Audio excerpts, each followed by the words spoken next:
That's how we know we're live.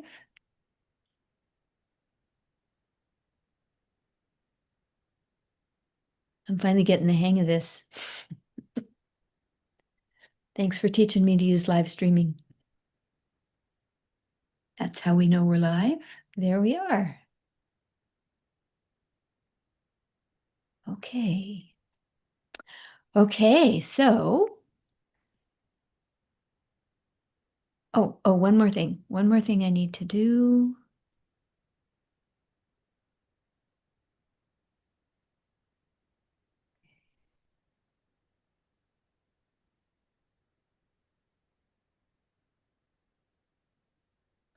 Welcome everyone to day 12 of Lead with Love, our 31-day rosary cycle, as we are claiming our role as leaders in the new earth going forward, whether that leadership is personal in our families and communities, or whether it's a more public leadership through work or environment, whatever you do. So this couldn't be a more perfect focus for our guest today, Reverend Maria. So Reverend Maria, it's your turn. Welcome, everyone. And in today's session, we're going to be going into light meditation. And this will be focused on what is it that is your unique call here. And even though you feel you may be familiar with it, or you've known it for a long time, or maybe you're even in the work already, it's always important to receive this call and connect with it in fresh eyes, because Spirit, Universe, God may be giving us further information or more information to expand the vision, expand the offering. And as we're growing and flexing with our unique purpose, we're also called to serve various types of audiences and bring uh, fresh creative ideas. Part of being in meditation, as many of you will know, it really is important to go beyond relaxation and mindfulness. Meditation is a very important tool, especially for mystics, because this is the place where you meet your soul, and it's also an appointment with the Creator to live and be in a deeper space, and not only to receive the energy and the blessing of that connection, but also profound information, downloads, and insights can come. So I thought I would share how this all connects with leadership. As some of you may or may not know, I am a leadership coach, and it's very important to me, the topic of leadership, because it's very multifaceted, and it really amazes me. The reason being, when we think about leadership, we think about our professional life, but so much of that professional life is also scaffolded around our personal life, but even more importantly, who we are. And even at the center of that, who we are as souls. And when we're called into leadership, it's not only positional leadership, but it's also the way we hold the light vibration. And I'll explain what I mean. It's so easy to be at the effect of being human. It's easy to be at the effect of society or the world.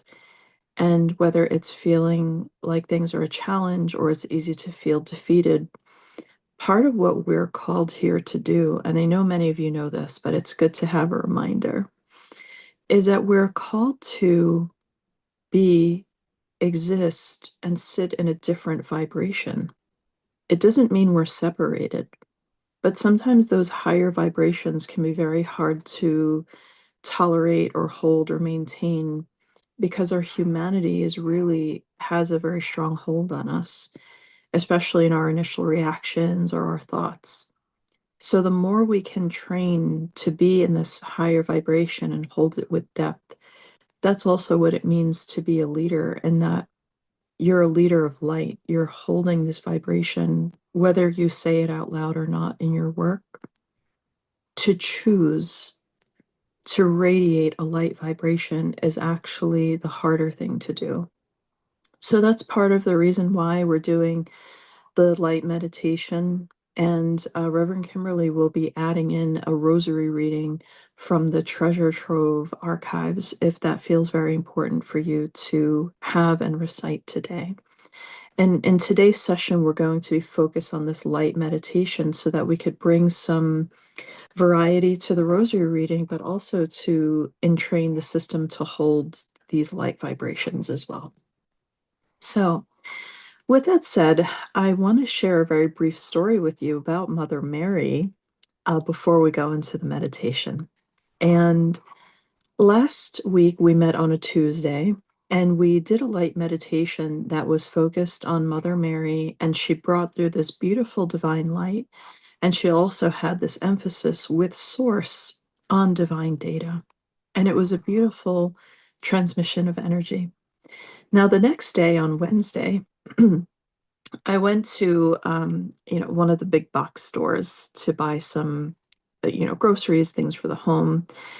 And one of the customer service agents was a little bit rude to me. And she was rude to me a couple times through the transaction. And being a New Yorker, many of you might know I'm from New York City, I uh, was not very pleased with that type of an interaction, and I felt some irritation to the point that I went to the customer service desk. And I said to the agent there, I said, I have an unreasonable request. I've had this challenge with the agent that checked me out, and I would just like for you to maybe share with them that it was uncomfortable being in that position. Now, that agent said, let me get the manager. I said, no, no, please, please don't get the manager. I just want to tell you this and, let me go. She says, no, no, he's very easy to talk to. Let me go grab him. So I said, oh, now I'm sitting there feeling awkward. I don't want to get this girl in trouble. I just want her to be aware of the impact on the clients. So as soon as this manager comes up, I knew why. God irritated me. God irritated me in that moment. It's brought on by God because this gentleman, the manager, he had a huge tattoo of Padre Pio on his forearms, right? And as I'm talking to him, I say, "Oh, now I know why I met you. It's not about the girl. It's so I can encounter you and meet you." And I slid across the table a prayer card of Padre Pio because the angels told me always be prepared. So then he and I are having this conversation about the angels a bit and Saint Michael, and I noticed on his elbow that he had a picture, an image of the Holy Spirit. So this is Padre Pio that was on his arm, and it's such a beautiful, peaceful praying. For people that don't know Padre Pio, he's a Catholic saint that lived in this last century. And he was so powerful, people would write to him and reach out to him from all over the world that they actually sequestered him because the church found him to be a threat. But even though they sequestered him, they put him, he was bilocating and going around the world doing healings. So he is a miraculous healer as well as mystic. And so I really love Padre Pio, and he often shows up in the healing work. Now I'll show you this other image. Now I mentioned the Holy Spirit, but then I said, what's on your upper arm? And he said, oh, I have Mother Mary. And this was one arm tattoo, Mother Mary, the Holy Spirit, and Padre Pio. So what I took that as a sign of is when you're in dedication to this rosary or of the service to the angels, sometimes you don't always get a response. They don't always maybe let you know, or maybe they do. But this is Mary's way of acknowledging what's happening here, what we're doing. And I found it in this way. She's acknowledging each of you as well and thanking you for your prayers, and that she's actively watching. So I'm going to stop that share so we could get into the meditation, but that felt important to share. And the fact that Spirit responds to us when we take these movements toward Spirit and we step into the leadership of holding the light. So we're going to dive into the meditation now. And right before I do, I always feel the desire to acknowledge Reverend Kimberly for bringing us together and allowing this community to do this. And it's very important to say that, and I'll say it each time, because she's also balancing Gateway and helping the doctoral students prepare for the doc lab.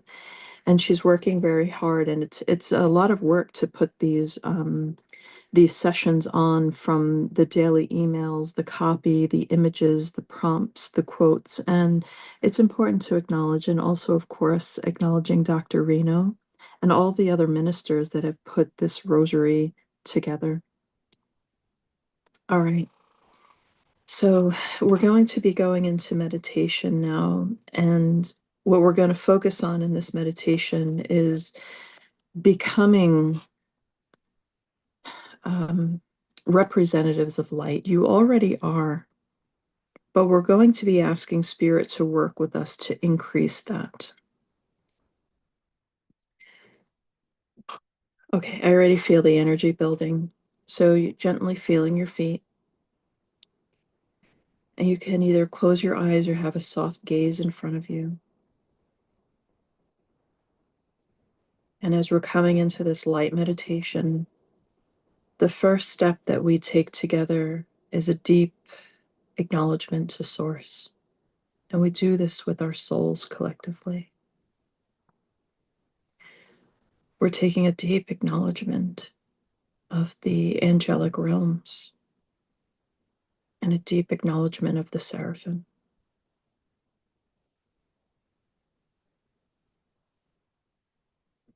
And as we're breathing together, we're also connecting in with the presence and beingness of Mother Mary.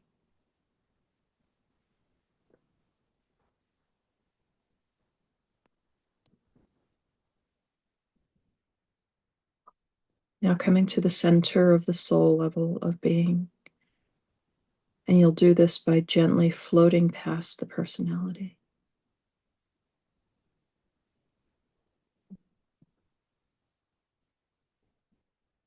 And as you're breathing, allowing the presence of the soul to illuminate, strengthen in its being.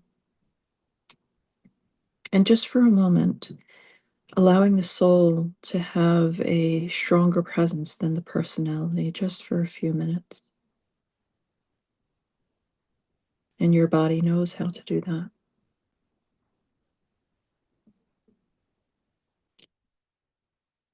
And as the presence of soul increases, allowing that light that radiates from within to shine through every layer of your physical being, through the cells, the muscles, and the layers of the auric field. And as you're radiating this light from within, Source is also pouring through light into your being in an amplified field of light. And there's no ego here, no specialness.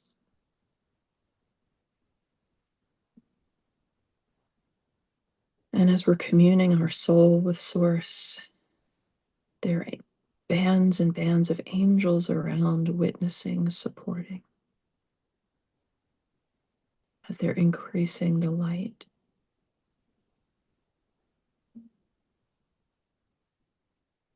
Any hurt that may be in the heart, or any pressure or stress, just gently letting it melt away for a few moments.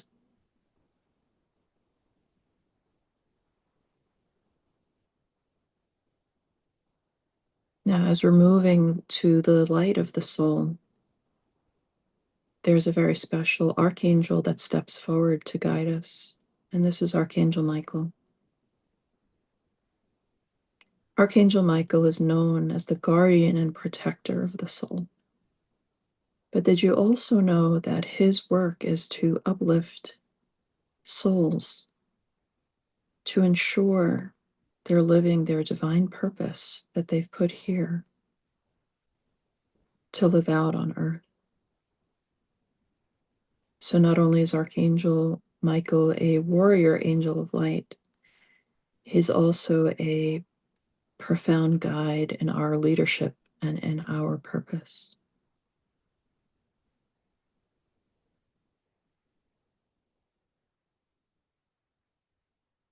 Now, what I'm witnessing and seeing is Archangel Michael sending light through each of the systems of the body to bring down light codes of guidance and information to amplify your inner knowing for your leadership and your purpose. And in your leadership, how you can find the path and the ways forward, but also exemplify grace and mercy as a leader.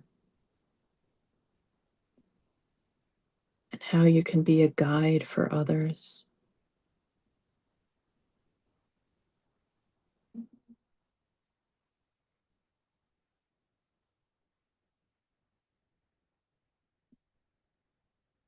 Now, imagining for a moment that purpose was a cloud, a sphere, a cloud, an electrical cloud of intelligence. And this electrical cloud is hovering above the auric field, an electrical orb of intelligence. And these light beams come to activate and uplift and provide the upgrades needed to live in your purpose.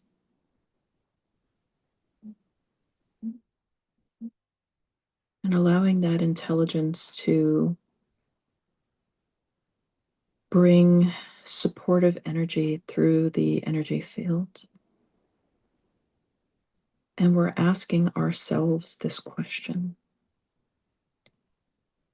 what does purpose want to move through me?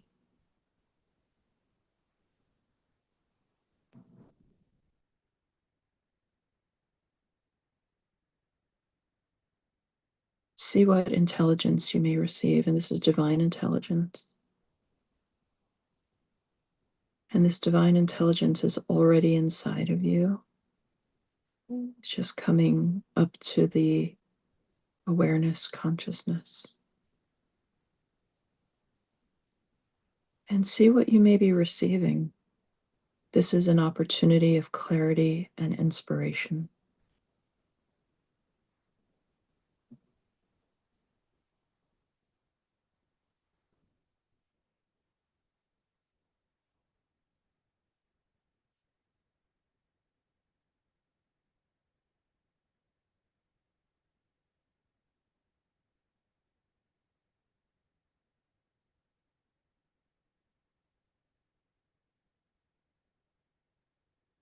And just seeing that electrical light moving and informing you.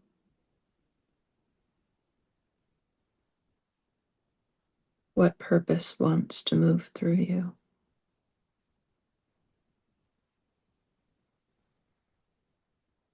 And see what information you may be getting, what vision is there.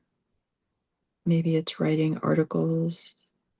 Maybe it's talking to more people or speaking on the angels.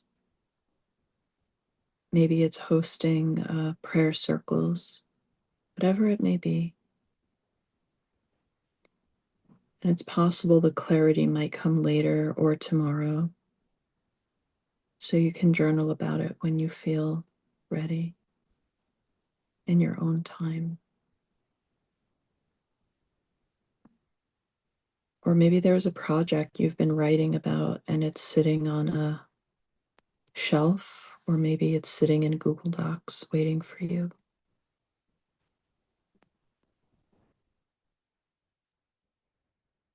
Now we thank this beautiful orb of electrical light and intelligence that extends from Source and the angels.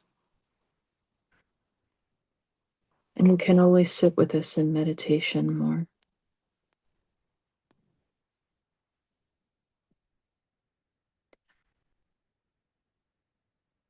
We thank the angels and Source. We ask for their support their guidance and mercy, even if things get difficult at times with implementing the steps that were given on a human level.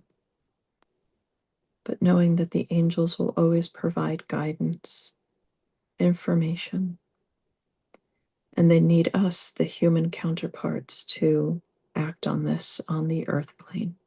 That's where your leadership comes in. Leadership is doing what is divinely inspired and necessary, even when it's not popular.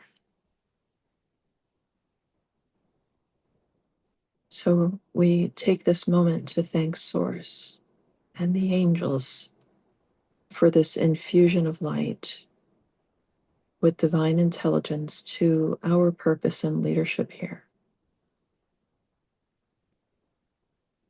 As we become aware that leadership is a relationship to the people that we are called upon to guide,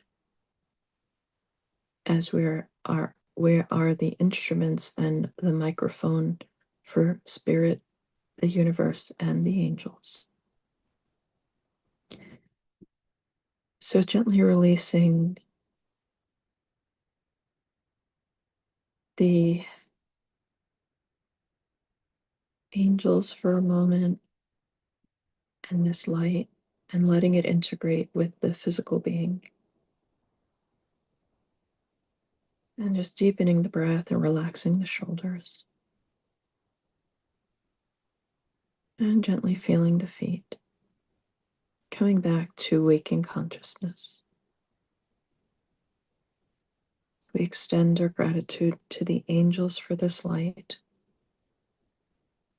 And just taking a moment to feel in your body what it feels like to emanate this light from Source, this light from beyond.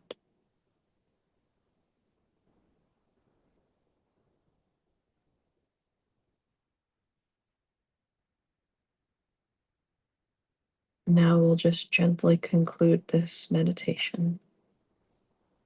And we put this in the hands of Source. And we thank you all.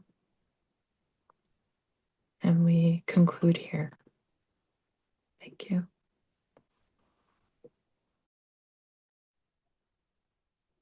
So, Reverend Kimberly, I know people are still probably feeling a meditation, but I'll hand it over back to you to have the announcements for tomorrow's session.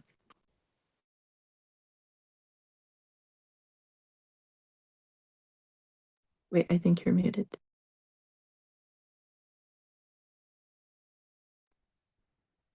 This was such a beautiful meditation. Thank you, Maria. It was very profound and deep and sweet, just like you.